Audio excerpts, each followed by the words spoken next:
오늘 오전에 장동혁 대표 중진들과의 면담이 있었습니다.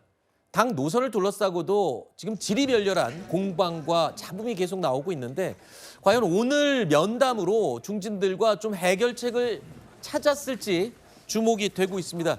이것도 여쭤볼게요. 뭐 면담은 잘 끝났답니까? 이미 끝났다고 알려지고 있는데 누가 답변해 주시겠습니까? 혹시 전에 들은 얘기 좀 없으세요? 분위기 어때요? 전에 들은 얘기는 없는데. 서로 미루지 마시고. 예.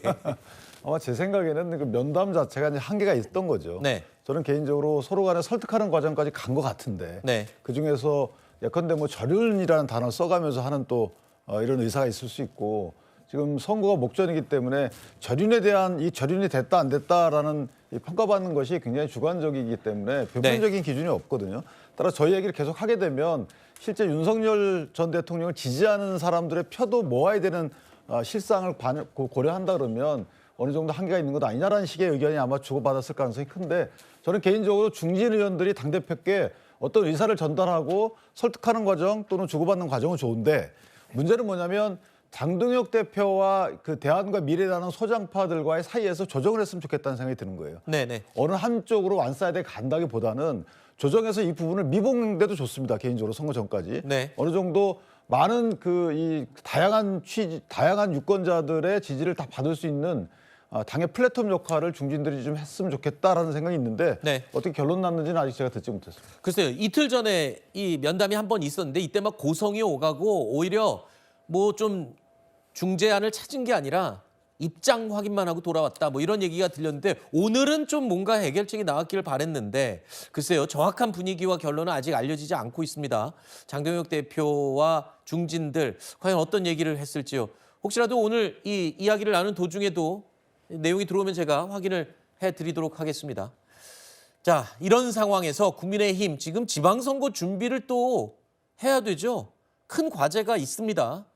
국민의힘 내부 분란이 이렇게 겹치면서 상황은 갈수록 어려워지고 있습니다. 하지만 이런 상황에서 더욱더 활발하게 움직이는 인물이 있죠. 한동훈 전 대표입니다. 어제 대구에서 본격적인 정치 행보를 시작했죠. 고맙습니다. 와, 잘생겼다. 멋있다. 우리 서상도 선생님도 굉장히 멋쟁이셨는데 실제로 이 복원을 하신 거지만 여기에 사셨던 건 맞죠? 대구는 대한민국이 어려울 때 회피하지 않고 늘 정면 승부를 해온 곳입니다. 그만큼 책임감을 보여준 곳이죠. 저는 2.28 민주화 운동과 서상돈 선생의 국채보상운동 그리고 이상화 선생의 독립운동 같은 정신이 지금도 이어지고 있는 대구 시민의 책임감과 애국심을 상징한다고 생각해요. 대한민국이 어려울 때 항상 쭈뼛거리면서 회피하지 않고 정면으로 맞서왔던 대구의 정신을 존경합니다. 그리고 그걸 제 정치 과정에서 실천하고 싶습니다. 자, 한동훈 전 대표 어제 대구를 찾아서 서상돈 선생 고택 그리고 2.28 민주운동 기념회관 이 두 곳을 찾았습니다. 사실 정치인들이 첫 행보에 가는 곳이 메시지가 담겨 있잖아요. 어떤 메시지를 담은 겁니까? 첫날보다는 이제 그 서문시장 이제 하이라이트가 되겠고, 네. 이제 조금 이제 준비 운동이죠. 예, 그리고 어쨌건 정치인으로서 이제 역사의 정신들, 네. 독립운동했었던 그런 그 정신이 담겨 있는 곳, 네. 그다음에 민주화 운동했었던 정신이 담겨 있는 곳, 그게 또 보수 정치의 이제 전통이기도 하고요.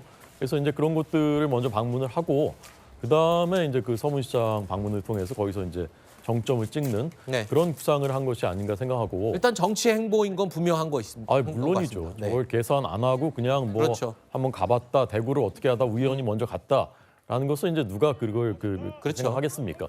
근데 대구를 선택했다라는 것은 대구 출마에 상당히 이제 좀 마음이 기우는 쪽으로, 물론 아직 결정은 안 했겠지만 네. 그럴 가능성이 충분히 있다라는 쪽으로 마음이 기우고 있는 것이 아닌가 그렇게 해석이 됩니다. 그렇군요.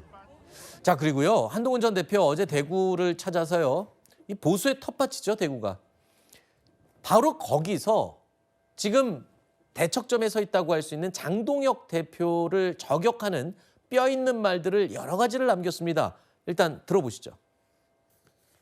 저도 회피하지 않고 정면으로 설득하고 경청하는 정치를 하겠습니다. 요즘 정치를 보면 정작 정치인들은 회피하고 쭈뼛거리고 모호한 말만 반복합니다. 저는 지금의 리더십은 그래서는 안 된다고 생각해요. 한번 믿고 따라와 주십사. 정면으로 말씀드리고 설득드려야 하는 시기가 왔다고 생각합니다. 제가 그 길을 가겠습니다. 자, 한동훈 전 대표가요, 대놓고 나를 믿고 따라와 달라라고도 말을 했습니다. 자, 대구에서 장동혁 대표의 노선과 승부를 벌여보겠다라고 말한 셈인데 국민의힘 내부 얘기를 하느라고 발언 기회가 너무 없었습니다. 질문을 드리겠습니다. 외부에서 볼 때는 글쎄요, 지금 장동혁 대표와 승부수를 벌이겠다라고 결의를 다진 한 전 대표의 발언 어떻게 들으셨습니까? 그러니까 저는 뭐 한동훈 전 대표의 외통수라는 생각이 들거든요. 그러니까 6월 지방선거 이전까지 본인이 정치적인 영향력을 확보하는 방법은 네. 선거에 나올 수도 있다라고 하는 것들을 계속 신호를 얘기할 보낸다. 수밖에 없는 거죠. 네. 나 안 나갈 거야라고 얘기하면 마이크가 안 오는 상황일 수밖에 없는데 네. 전 더 큰 딜레마는 전체 중도 같은 경우는 한동훈 전 대표처럼 절윤 또는 국민의힘의 극우적인 이미지를 벗는 방향으로 가라고 하는 흐름이 강하지만 대구 경북을 중심으로 하고 있는 보수 또는 국민의힘 지지층 같은 경우는 오히려 좀 반대의 흐름이 더 강하단 말이에요. 네. 그랬을 때 한동훈 전 대표가 얘기하고 있는 보수라고 얘기하는 본인의 가치가 자기가 거기서 새로운 승부를 보려고 하는 지역적 정서와 맞는가? 네. 전 이 문제와 관련된 근본적인 딜레마, 엇박자가 발생하는 가능성이 되게 높다라는 생각 하나 하고 또 하나는 이미 지금 한동훈 전 대표에 대해서는 국민의힘 내부에서 배신자 같다라는 이런 이미지도 많이 있고 또 만약에 본인이 대구에 출마해서 본인이 되면 좋겠습니다만 네. 본인이 본인이 안 되고 삼자 구도 하에서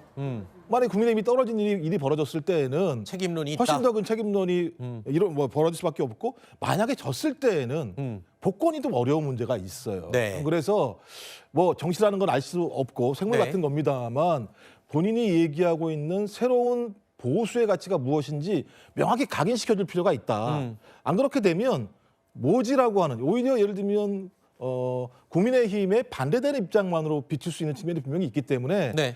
과거에 본인이 보여왔던 어떤 그 발광체로서의 이미지가 아니라 반사체. 네. 그러니까 뭔가 탄압받아야지만 본인의 이미지가 올라가는 네. 이런 정치인의 이미지를 이번에 탈각시키지 않는다면 저는 이번에도 쉽지 않은 길이라는 생각이 들어요. 알겠습니다. 한동훈 전 대표가 출마를 안 한다고 선언하면 마이크가 오지 않을 거다. 그러니까 출마에 대한 신호를 계속 보내고 있는 거다. 존재감을 알리는 거다. 그렇게 말씀을 해주셨습니다. 한동훈 전 대표 진짜 출마할지. 아까 말씀 들으신 것처럼 대구에 출마에 생각이 있는 거 아니냐 이런 신호를 보내는 거다라고 또 이쪽에서 말씀해 주셨는데요. 장동혁 대표는 선거를 위한 승리 전략을 준비하겠다. 정면 승부를 예고를 했죠. 자, 그러자 한동훈 전 대표 어제 또 이에 대한 응답도 했습니다. 들어보시죠. 출마하게 된다면 뭐 그런 가능성까지 염두에 두고 저희가 승리할 수 있도록 선거를 전략을 잘 짜보도록 하겠습니다. 저는 좋은 정치를 하고 싶습니다. 그러니까 그게 뭐 어디 나가는지 문제는 그렇게 중요한 문제는 아닌 것 같습니다. 국민의힘은 민주당을 이길 전략을 짜야지 한동훈을 이길 전략을 짜면 안 됩니다. 저는 그 말씀을 드리고 싶습니다. 저는 국민의힘에서 제명당했지만 국민의힘으로 당당하게 돌아갈 거라는 말씀도 드린 바 있습니다. 그 약속을 지킬 겁니다. 저 말 국민의힘은 한동훈을 이길 전략 짜지 말고 민주당이 이길 전략을 짜야 된다. 굉장히 좀 아프게 들리는 부분 아니에요? 하나도 안 아픈데. 안 아파요? 저는 개인적으로 저 말은 그 장동혁 대표의 말을 오독한 거죠. 아, 그래요? 왜냐하면 당대표잖아요. 당대표가 특정 지역의 후보자들 중에 무소속이 출마했어요. 네. 무소속을 도울 수는 없는 거잖아요. 네. 국내심 후보가 당선될 수 있도록 최선을 다하는 게 맞는 거죠. 네. 승리를 위한 전략을 짜는 게 맞는 것이지 국내심의 후보가 패배하고 한동훈 무소속 후보가 승리할 수 있도록 전략을 짠다? 이런 게 어디가 있어요. 당연히 한동훈 무소속 후보도 이기고 그다음에 민주당 후보도 이기고 그래서 국내심 후보가 당선될 수 있는 전략을 짜는 게 당연한 거죠. 네. 그걸 저렇게 민감하게 받아들인 게 한동훈 대표의 저는 잘못된 것이라고 보고 한동훈 대표가 정말 보수의 어떤 지지층 확장을 원하고 그걸 통해서 보수 진영의 리더로 확고해지려면 저는 개인적으로 부산과 대구 쪽은 출마하거나 거기를 첫 행보지로 선택했으면 안 된다고 봐요. 네. 수도권을 다녔어야 된다고 봐요. 네. 수도권 다니면서 당대표나 당의 지도부를 직격할 것이 아니고 네. 당 지도부는 뭐 잘할 거다 이렇게 하면서 본인은 중도층을 유입시키는 확장 전략, 확장 행보를 했어야 되는 것인데 네. 지금 보면 좀 작은 정치를 하시는 게 아닌가 해서 안타깝다고 생각합니다. 한동훈 전 대표의 이 대구 행보를 굉장히 또 날카로운 눈으로 지켜보고 있는 사람들이 많죠. 국민의힘 내부에요. 자, 국민의힘 당권파로 분류되는 일부 당협 위원장들이 한동훈 전 대표와 아까 영상에서 보셨죠. 한 전 대표 옆에 같이 다니던 의원, 저 옆에 젊은 의원 보이시죠? 우재준 의원입니다. 최고위원. 자, 윤리위의 제소 방침을 밝혔습니다. 왜 한동훈 전 대표와 함께 다니냐? 윤리위에 제소하겠다. 이런 방침을 내세웠는데 같이 다녀도 윤리위 제소가 되는 건지. 그러니까 지금 무슨 징계 만능주의에 빠진 것 같아요. 네. 네, 결과적으로 보면 이게 뭐 배현진 의원에 대한 징계 뭐 이런 부분까지도 진행이 되고 있는 상황에서 추가적으로 뭐 그 비당권파 위원장들이 지금 윤리위에 뭐 제소를 하고 뭐 이런 일들이 벌어지는 것 자체가 결국 징계의 명분이 있어서라기보다는 어떻게든 이 한동훈계를 전부 다 축출해내겠다라는 의도가 네. 있다라고 보여지고 이게 단순히 뭐 국민의힘 지도부 발로만 행해지는 것이 아니라 뭐 여러 가지 세력 다툼이 원내에서도 좀 일어나고 있다라는 걸 볼 수 있는 대목이고요. 결국에 뭐 윤리위의 제소, 그다음에 맞제소, 일종의 뭐 징계 양상이 계속 서로 이제 맞부딪히고 있는 상황인데 네. 제가 봤을 때는 지금까지 윤리위에서 뭐 일을 처리하는 방식을 보면 동행한다고 해도 이 징계 이유가 될 것 같습니다. 네. 네, 결과적으로 뭐 배현진 의원에 대한 그 여러 징계 내용 중에서도 보면 결국 처음에는 뭐 명의 도용한 거 아니냐, 서울시당에 있는 여러 위원장들의 명의를 도용한 거 아니냐, 이걸로 처음엔 징계를 좀 세게 할 것처럼 했지만 결국에 다른 이유를 대서 징계를 했단 말이에요. 이번에도 아마 동행하는 것만으로 징계를 할 수 없다라고 하면 네. 어떻게든지 징계를 할 명분을 찾아낼 것이다. 그게 단어 하나이든 SNS에 쓴 글 하나이든 사진 하나이든 어떻게든 징계를 할 명분 은 네. 분명히 만들어낼 것이다 이렇게 보입니다. 지금 당권파, 그러니까 당 지도부 쪽에 이제 당협위원장들은 비당권파 당협위원장들 24명도 당의 입장, 방향과 다르게 가는 부분에 대해서 윤리위에 제소를 했습니다. 그리고 비당권파 위원장, 아까 들으신 것처럼 또 맞제소를 했고요. 그리고 아까 한동훈 전 대표와 함께한 우재준 최고위원도 징계위 제소하겠다고 합니다. 징계의 내부 징계가 계속 이어지고 있습니다.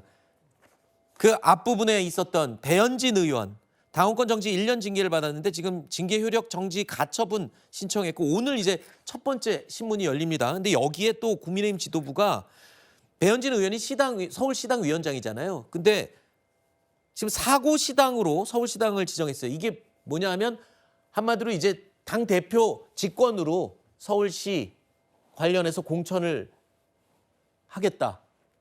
당 대표가 알아서 다 하겠다. 이 말이잖아요.